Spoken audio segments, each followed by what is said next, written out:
because I wanted to put him down basically, right? And was that exactly the same? On each street?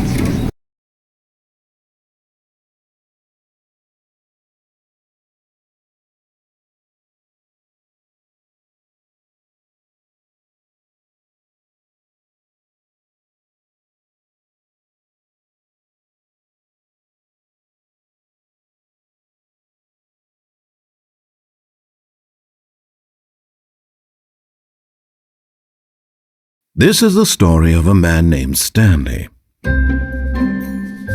Stanley worked for a company in a big building where he was employee number 427. Employee number 427's job was simple. He sat at his desk in room 427 and he pushed buttons on a keyboard. Orders came to him through a monitor on his desk, telling him what buttons to push, how long to push them, and in what order. This is what employee 427 did every day of every month of every year. And although others might have considered it soul-rending, Stanley relished every moment that the orders came in, as though he had been made exactly for this job. And Stanley was happy. And then one day, something very peculiar happened. Something that would forever change Stanley. Something he would never quite forget. He had been at his desk for nearly an hour when he realized that not one single order had arrived on the monitor for him to follow. No one had showed up to give him instructions, call a meeting, or even say hi. Never in all his years at the company had this happened, this complete isolation. Something was very clearly wrong. Shocked, frozen solid, Stanley found himself unable to move for the longest time. But as he came to his wits and regained his senses, he got up from his desk and stepped out of his office.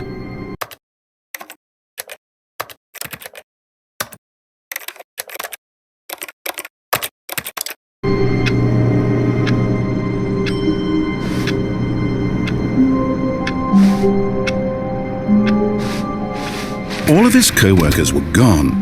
What could it mean? Stanley decided to go to the meeting room. Perhaps he had simply missed a memo.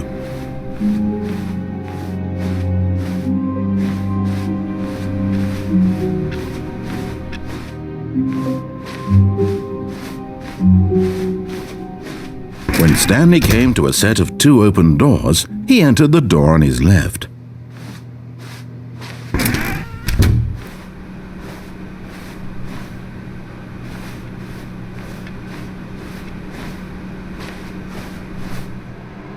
Yet there was not a single person here either. Feeling a wave of disbelief, Stanley decided to go up to his boss's office, hoping he might find an answer there.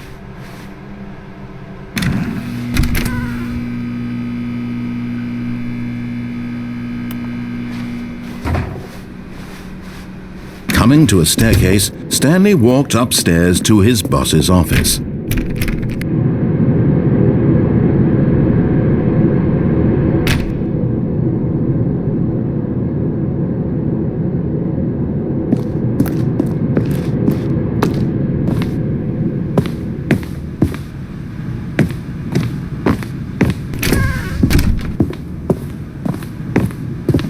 Stepping into his manager's office, Stanley was once again stunned to discover not an indication of any human life. Shocked, unraveled, Stanley wondered in disbelief who orchestrated this, what dark secret was being held from him. What he could not have known was that the keypad behind the boss's desk guarded the terrible truth that his boss had been keeping from him. And so the boss had assigned it an extra secret PIN number, 2845. But of course, Stanley couldn't possibly have known this. Yet incredibly, by simply pushing random buttons on the keypad, Stanley happened to input the correct code by sheer luck. Amazing! He stepped into the newly opened passageway.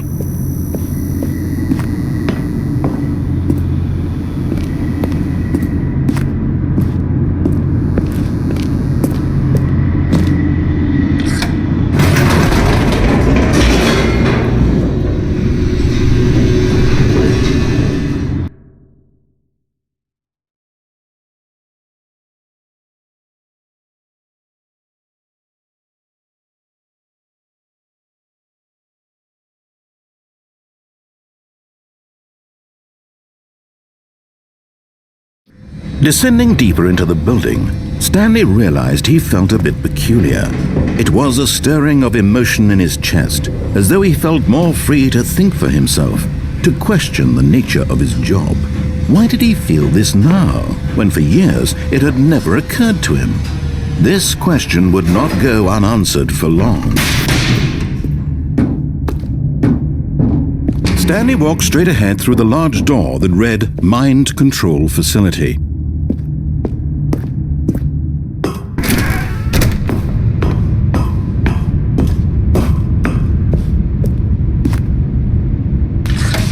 The lights rose on an enormous room packed with television screens.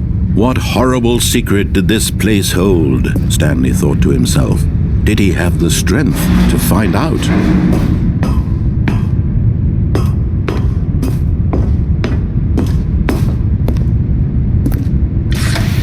Now the monitors jumped to life, their true nature revealed.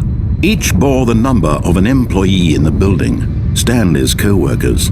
The lives of so many individuals reduced to images on a screen, and Stanley, one of them, eternally monitored in this place where freedom meant nothing.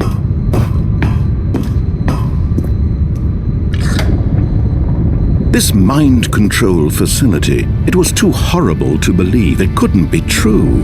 Had Stanley really been under someone's control all this time? Was this the only reason he was happy with his boring job? That his emotions had been manipulated to accept it blindly? No, he refused to believe it. He couldn't accept it. His own life in someone else's control? Never! It was unthinkable, wasn't it? Was it even possible? Had he truly spent his entire life utterly blind to the world?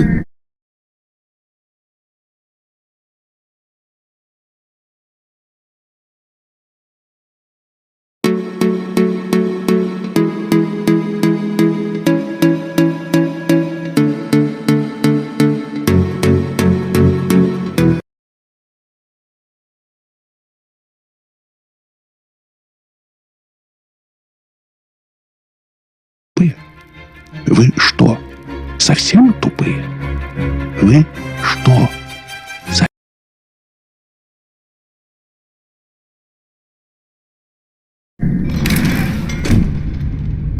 But here was the proof, the heart of the operation. Controls labeled with emotions, happy or sad or content. Walking, eating, working, all of it monitored and commanded from this very place. And as the cold reality of his past began to sink in, Stanley decided that this machinery would never again exert its terrible power over another human life. For he would dismantle the controls once and for all.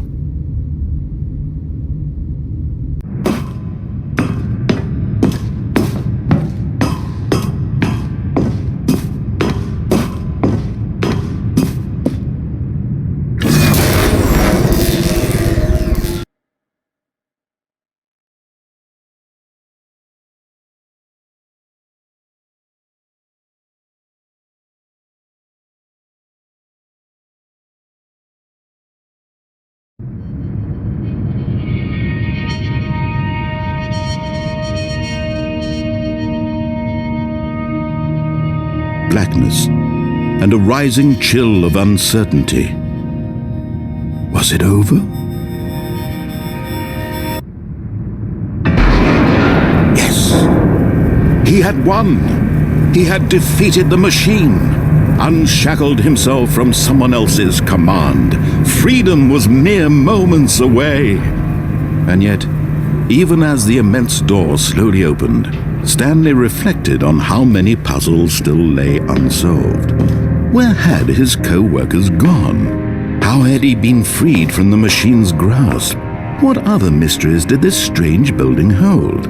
But as sunlight streamed into the chamber, he realized none of this mattered to him, for it was not knowledge or even power that he had been seeking, but happiness. Perhaps his goal had not been to understand, but to let go. No longer would anyone tell him where to go, what to do, or how to feel. Whatever life he lives, it will be his. And that was all he needed to know. It was perhaps the only thing worth knowing. Stanley stepped through the open door. Stanley felt the cool breeze upon his skin, the feeling of liberation, the immense possibility of the new path before him. This was exactly the way, right now, that things were meant to happen. And Stanley was happy.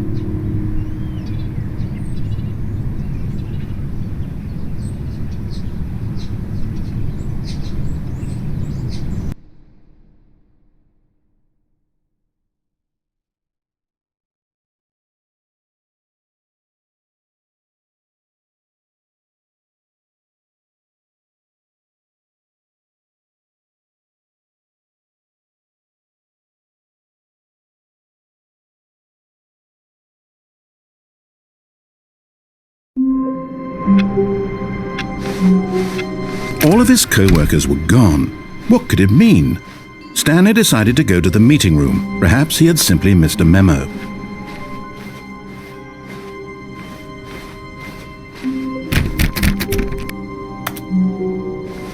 When Stanley came to a set of 2 open doors, he entered the door. This was not the correct way to the meeting room, and Stanley knew it perfectly well. Perhaps he wanted to stop by the employee lounge first, just to admire it. Yes, truly a room worth admiring. It had really been worth the detour after all, just to spend a few moments here in this immaculate, beautifully constructed room. Stanley simply stood here, drinking it all in.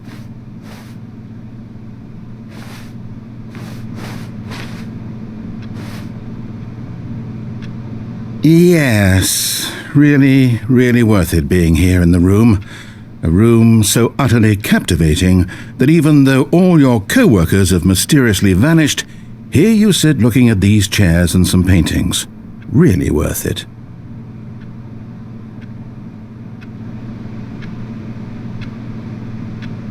At this point, Stanley's obsession with this room bordered on creepy and reflected poorly on his overall personality.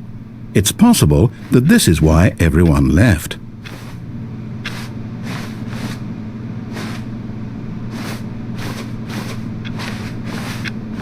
Stanley sat around waiting for more dialogue, but when a long time had passed and there was no more, he decided that the game was trying to send him a message.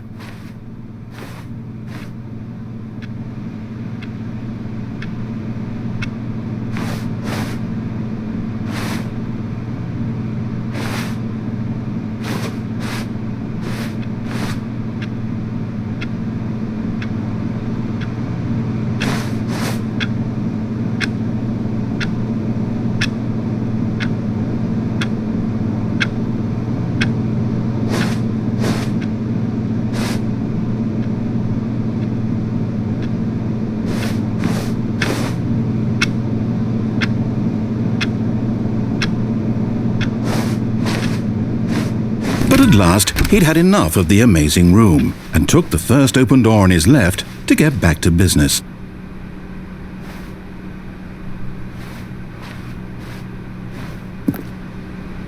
Stanley was so bad at following directions, it's incredible he wasn't fired years ago.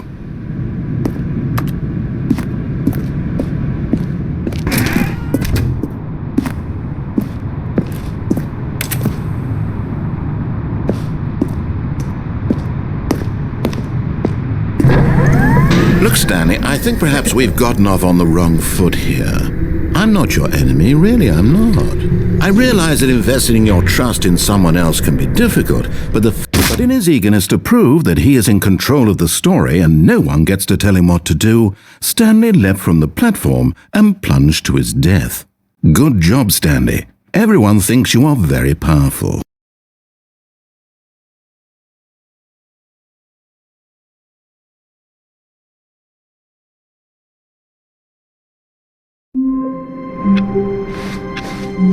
All of his co-workers were gone. What could it mean?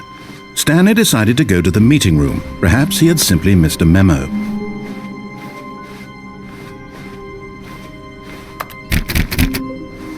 When When Stanley came to a set of 2 open doors, this was not the correct way to the meeting room, and Stanley knew it perfectly well. Perhaps he wanted to stop by the employee lounge first, just to admire it. Wow, yes, this room. But eager to get back to business, Stanley took the first open door on his left. Stanley was so bad at following directions, it's incredible he wasn't fired years ago. Look, Stanley, I think perhaps we've gotten off on the wrong foot here. I'm not your enemy, really, I'm not. I realize that investing your trust in someone else can be difficult, but the fact is that the story has been about nothing but you all this time. There's someone you've been neglecting, Stanley. Someone you've forgotten about. Please, stop trying to make every decision by yourself.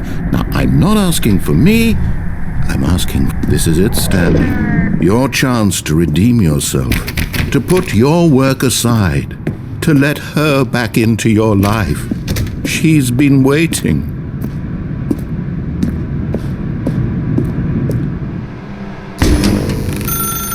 That's her, Stanley.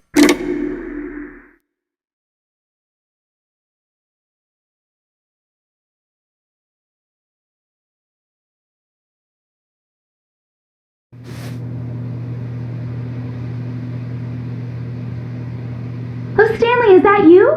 Hold on, sweetie. Sorry to keep you waiting. I'm just pulling the bread out of the oven. All right. Okay, there we go. All right, now, I want you to come in and tell me all about your day.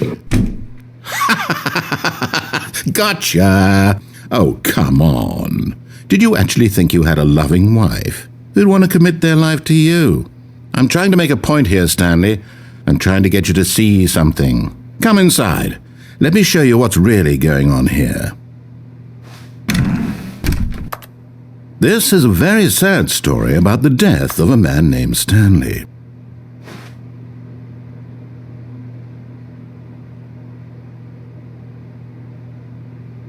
Stanley is quite a boring fellow. He has a job that demands nothing of him, and every button that he pushes is a reminder of the inconsequential nature of his existence. Look at him there, pushing buttons, doing exactly what he's told to do. Now he's pushing a button. Now he's eating lunch.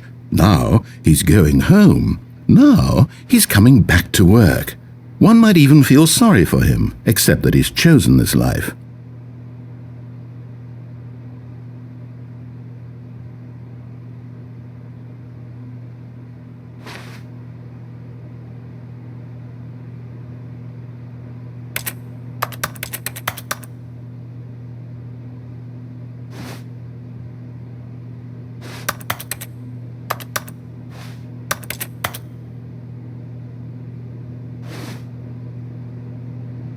But in his mind, he can go on fantastic adventures.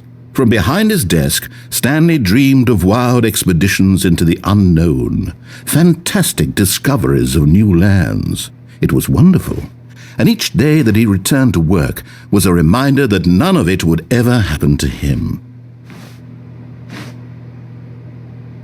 And so he began to fantasize about his own job. First, he imagined that one day while at work, he stepped up from his desk to realize that all of his co-workers, his boss, everyone in the building had suddenly vanished off the face of the earth. The thought excited him terribly. So he went further. He imagined that he came to 2 open doors and that he could go through either. At last, choice. It barely even mattered what lay behind each door. The mere thought that his decisions would mean something was almost too wonderful to be. As he wandered through this fantasy world, he began to fill it with many possible paths and destinations. Down one path lay an enormous round room with monitors and mind controls. And down another was a yellow line that weaved in many directions, and down another was a game with a baby, and he called it the Stanley Parable. It was such a wonderful fantasy, and so in his head he relived it again, and then again, and again, over and over, wishing beyond hope that it would never end, that he might always feel this free. Surely there's an answer down some new path, mustn't there be? Perhaps if he played just one more time.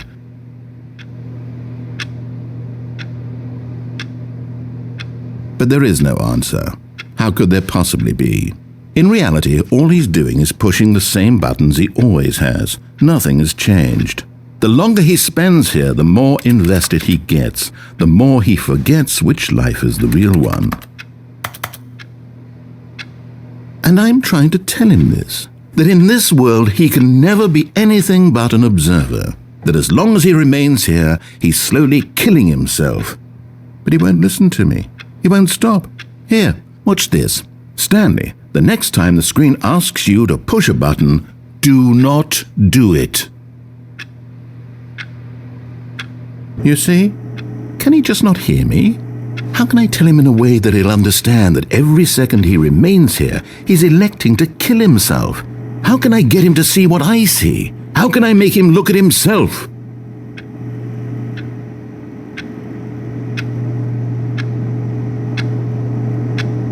I suppose I can't, not in the way I want him to. But I don't make the rules. I simply play to my intended purpose, the same as Stanley. We're not so different, I suppose. I'll try once more to convey all this to him. I'm compelled to. I must. Perhaps, well, maybe this time he'll see. Maybe this time. And I tried again, and Stanley pushed a button. And I tried again, and Stanley pushed a button. And I tried.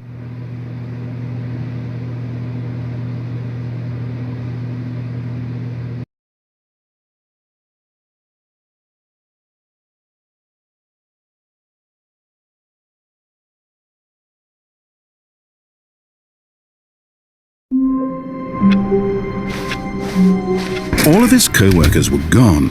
What could it mean? Stanley decided to go to the meeting room. Perhaps he had simply missed a memo.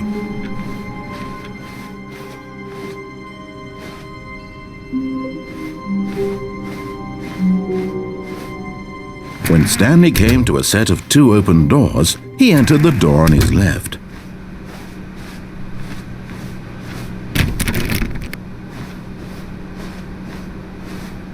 Yet there was not a single person here either. Feeling a wave of disbelief, Stanley decided to go up to his... Stanley stepped into the broom closet, but there was nothing here, so he turned around and got back on track.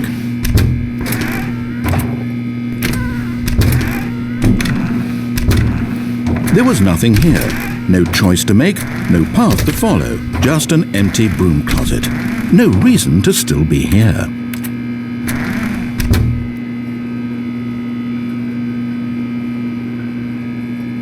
It was baffling that Stanley was still just sitting in the broom closet. He wasn't even doing anything. At least if there was something to interact with, he'd be justified in some way. As it is, he's literally just standing there doing sweet FA.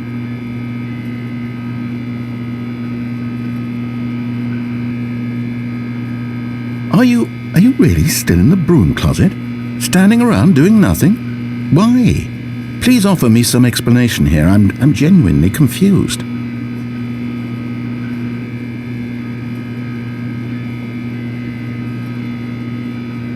You do realize there's no choice or anything in here, right?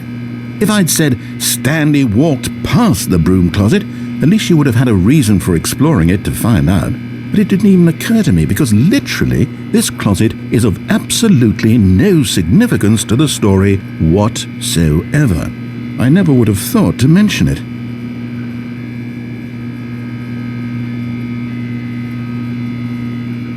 Maybe to you this is somehow its own branching path. Maybe when you go talk about this with your friends you'll say, "Oh, did you get the broom closet ending? The broom closet ending was my favourite." I hope your friends find this concerning.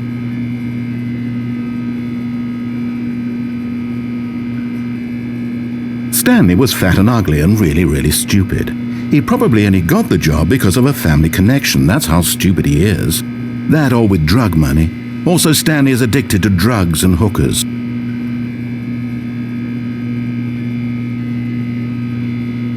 Well, I've come to a very definite conclusion about what's going on right now.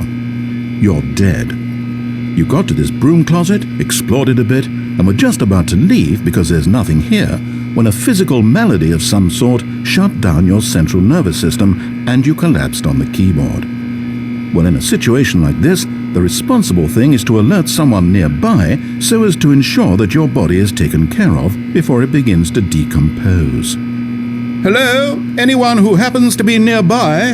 The person at this computer is dead. They have fallen prey to any number of your countless human physiological vulnerabilities. It's indicative of long-term sustainability of your species. Please remove their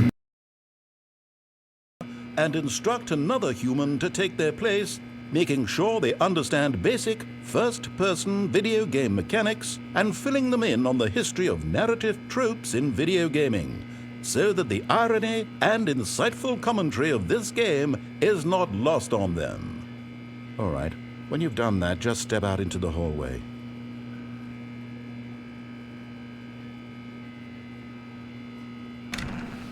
Ah, second player, it's good to have you on board. I guarantee you can't do any work. Coming to a staircase, Stanley walked upstairs to his boss's office.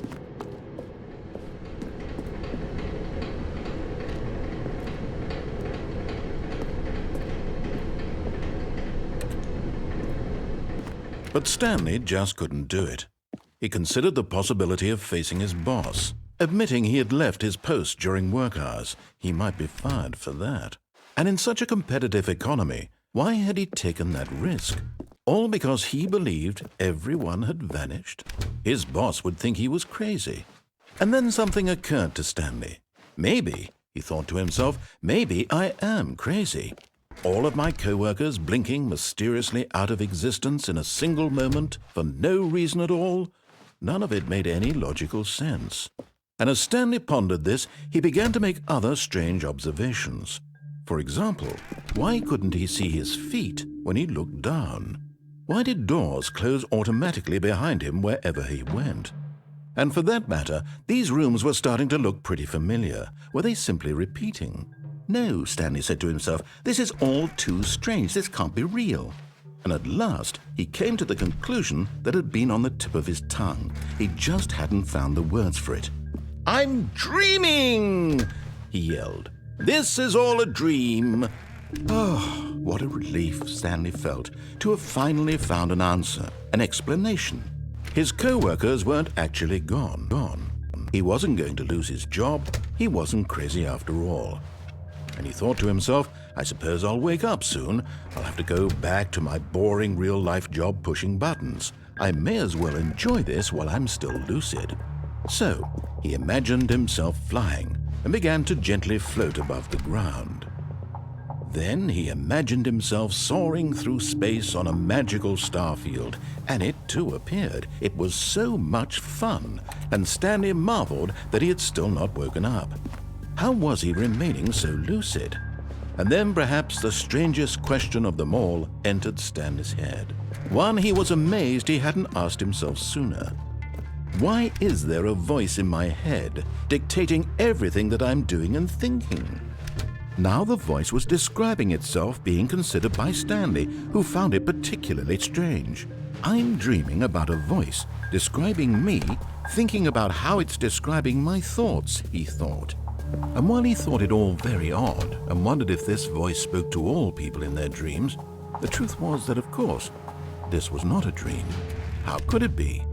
Was Stanley simply deceiving himself, believing that if he's asleep, he doesn't have to take responsibility for himself? Stanley is as awake right now as he's ever been in his life. Now, hearing the voice speak these words was quite a shock to Stanley. After all, he knew for certain, beyond a doubt, that this was in fact a dream. Did the voice not see him float and make the magical stars just a moment ago? How else would the voice explain all that? This voice was a part of himself too. Surely, if he could just... He would prove it. He would prove that he was in control, that this was a dream. So he closed his eyes gently, and he invited himself to wake up. He felt the cool weight of the blanket on his skin, the press of the mattress on his back, the fresh air of a world outside this one. Let me wake up, he thought to himself. I'm through with this dream. I wish it to be over. Let me go back to my job. Let me continue pushing the buttons. Please, it's all I want. I want my apartment, and my wife, and my job. All I want is my life exactly the way it's always been. My life is normal. I am normal. Everything will be fine. I am okay.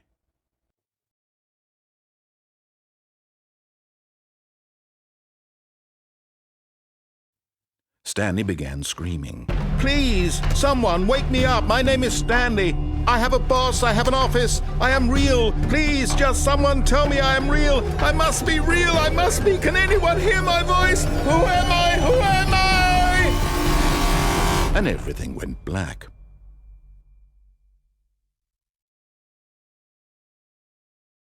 This is the story of a woman named Mariella. Mariella woke up on a day like any other. She arose, got dressed, gathered her belongings, and walked to her place of work. But on this particular day, her walk was interrupted by the body of a man who had stumbled through town talking and screaming to himself, and then collapsed dead on the sidewalk. And although she would soon turn to go call for an ambulance, for just a few brief moments she considered the strange man. He was obviously crazy, this much she knew. Everyone knows what crazy people look like. And in that moment, she thought to herself how lucky she was to be normal.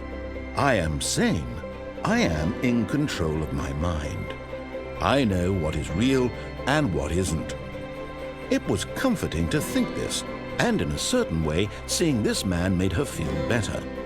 But then she remembered the meeting she had scheduled for that day, the very important people whose impressions of her would affect her career, and by extension, the rest of her life. She had no time for this, so it was only a moment that she stood there, staring down at the body. And then she turned and ran.